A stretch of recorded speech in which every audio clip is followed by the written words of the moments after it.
Hi everyone, today I'm sharing 3 to 4 months baby reality. Honestly, నాకు ఇలా ఉంటుందని ఎవరూ చెప్పలేదు. I thought these days will be easy, but sleep regression, rolling practice, constant sounds and smiles, and my own body changes. Hair fall, 4th month vaccination, everything changed. But ఈ phase నాకు చాలా special, ఎందుకంటే babies explore చేయడం start చేస్తారు. ఈరోజు వీడియోలో వీటిని గురించి క్లియర్గా మాట్లాడుకుందాం. ఇంకా ఆలస్యం ఎందుకు, let's get in to the video.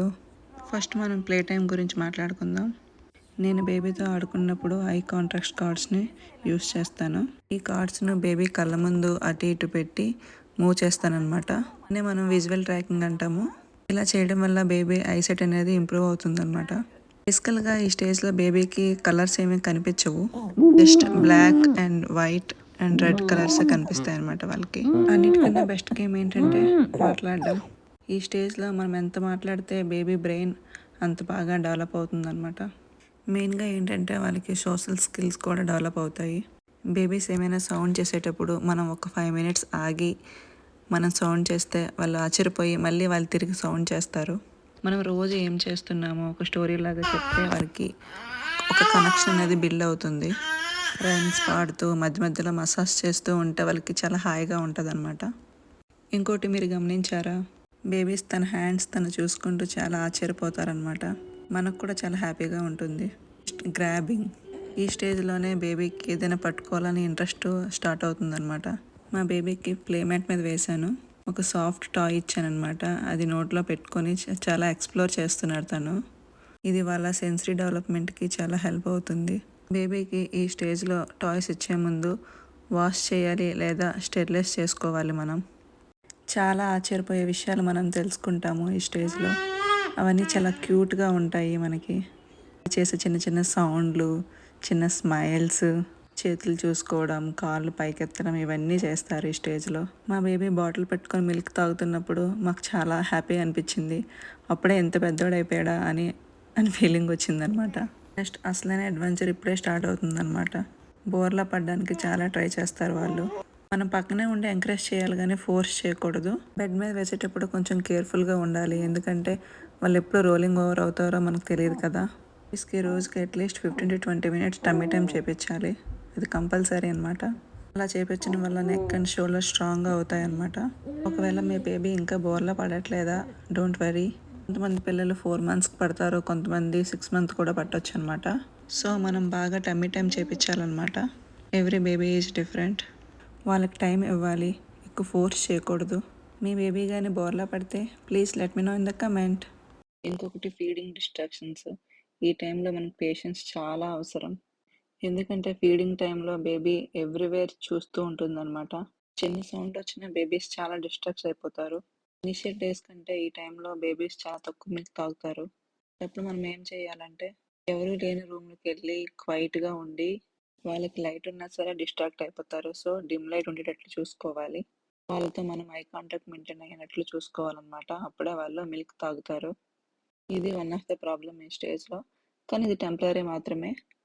ఈ ఫేజ్లో మనం డైలీ టమ్మీ టైం చేయించడం, వాళ్ళతో మాట్లాడడం, ఇవన్నీ చేయడం వల్ల వాళ్ళ బ్రెయిన్ చాలా డెవలప్ అవుతుందన్నమాట.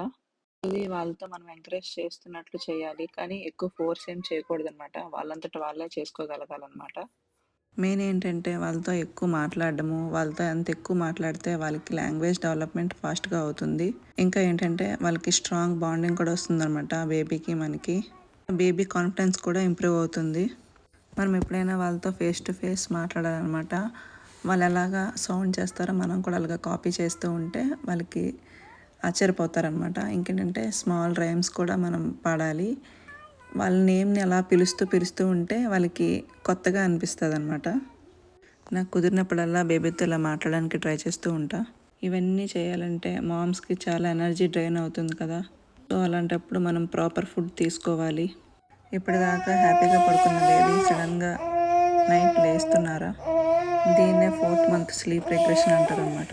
ఈ ఫేజ్లో వాళ్ళ బ్రెయిన్ చాలా ఫాస్ట్గా పనిచేస్తుంది అనమాట. లైక్ కొత్త స్కిల్స్ నేర్చుకుంటుంది. లైక్ ఏంటంటే రోలింగ్ ఎలాగ అవ్వాలి, బ్యాబ్లింగ్, నిద్రలో కూడా వాళ్ళ బ్రెయిన్ పనిచేస్తూనే ఉంటుంది అనమాట, లైక్ అడల్ట్స్ లాగా. ఈ ఫేజ్ టెంపరీ మాత్రమే, పర్మనెంట్ ఏం కాదు, అంత వరీ అవ్వాల్సిన అవసరం ఏం లేదు. ఇలాంటి ఫేజ్ వస్తుందని అసలు నేను అనుకోలేదు. మనం చాలా టైర్డ్ అయిపోతాం అనమాట. ఎందుకు ఏడుస్తారో తెలియదు, ఎలా పడుకోబెట్టాలో కొంత టైంకి మనకు అసలు అర్థమే అవ్వదన్నమాట. మనం చాలా టైర్డ్ అయిపోతాం కాబట్టి ఇవన్నీ మనకు క్వశ్చన్ మార్క్గానే మిగిలిపోతాయి. ఇనిషియల్ డేస్లో మనకు చాలా బాగుంటుంది, ఎందుకంటే మిల్క్ తాగిన వెంటనే పడుకుంటారు అనమాట. అప్పుడు మనం మంచిగా కొంచెమైనా రెస్ట్ తీసుకోవచ్చు. ఈ ఫేజ్ ఎప్పుడైతే వస్తుందో మనం చాలా ఎగ్జాస్ట్ అయిపోయి లిటరల్గా బాగా స్ట్రెస్ ఫీల్ అయిపోతాం. మేము కూడా అలాగే ఫీల్ అయ్యామన్నమాట. ఈ ఫేజ్ని, బేబీని అర్థం చేసుకోవడానికి చాలా టైం తీసుకున్నాం మేము. చాలా పేషెన్స్ ఉండాలి ఈ టైంలో.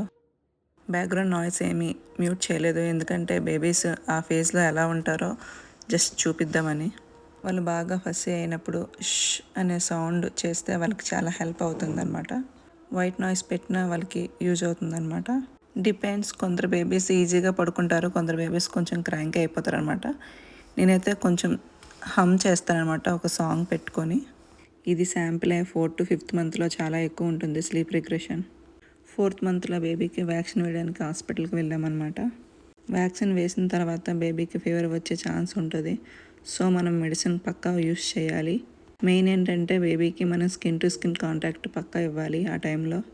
అలా మనం బేబీని చూసుకుంటూ మనం టైర్డ్ అయిపోతాం కదా, సో జస్ట్ రిలాక్సేషన్ కోసం, ఫ్రెష్ ఎయిర్ కోసం బయటకు వెళ్తే తప్పేం లేదు.